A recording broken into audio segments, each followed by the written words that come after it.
Isang lalaki ang magpapanggap na babae para lamang wasakin ang isang masikip na kuweba ng isang babae. Gawin naman nating bida ngayon sina Jasmine at Jovert dahil pareho silang mabait na bastos. Ang title lagi ng video natin ay nasa dulo ng video. Huwag kang bingi. Isang gabi ay papunta si Jasmine sa isang party ngunit nakasabay nito ang isang babae na wawasak sa perlas niyang hinayaan. Dahil si Jasmine ay isang mahiyaing babae, ito ay tumanggi na makisama sa kanila at pinili na lang niyang mapag-isa. Dahil doon napansin siya ni Jovert kaya nilapitan niya ito upang kausapin siya dahil wala itong kasama.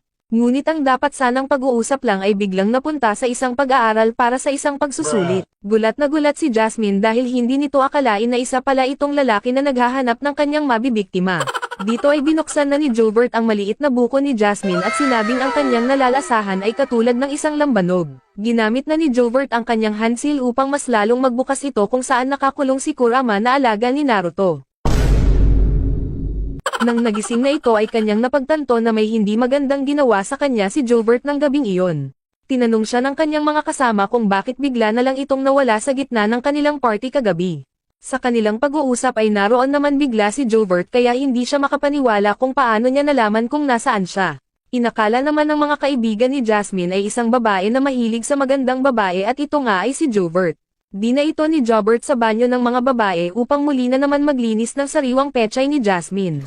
Habang ang dalawa ay masayang nagbobonding, sakto namang naroon ang dalawa niyang kaibigan, kaya humingi ng timeout si Jasmine sa kanya. Ngunit ang mahalaga kay Jovert ay masisid niya ang perlas nitong hinayaan, kaya wala itong pakialam kahit na ano pa ang mangyari. Sa galing ni Jovert bilang isang mangingisda, tuluyan niyang dinala si Jasmine sa ikawalang palapag ng kalangitan. Pagkatapos makita ang langit, sinampal niya ito dahil muntik na siyang hindi makabalik dahil sa sarap. Wait for it. Maya-maya ay bigla rin naman siyang tinawagan nito at sinabing magkita sila upang humingi sa kanya ng tawad. Sa pagpunta naman niyang iyon ay biglaan niyang makikita ang isang lalaki na kakatapos maligo. Sinabi ni Jovert na ang rason ng kanyang pagpapanggap ay dahil maraming babae ang naghahabol sa kanya, sana all. Sana all. Sinama niya ito sa SM upang bumawi sa kanyang kasalanan na nagawa na kanina. Sinamahan niya si Jasmine sa pagsukat ng mga dami na babagay sa kanya, ngunit ibang pagsusukatang biglang nais gawin ni Jovert sa mga oras na ito. Ang gamit na metro ni Jovert ay talagang damang-dama ni Jasmine sapagkat makikita naman ito sa kanyang reaction. Habang naghihintay si Jasmine sa labas ay nilapitan siya ng dalawang lalaki at pilit siyang sinasama ng mga ito. To the rescue naman si Jovert at sinabing pag-ayaw ay wag nang ipilit dahil masasaktan ka lang. Nagpasalamat naman si Jasmine sa kanya, ngunit inamin ni Jovert ang kanyang nararamdaman na may gusto na ito sa kanya.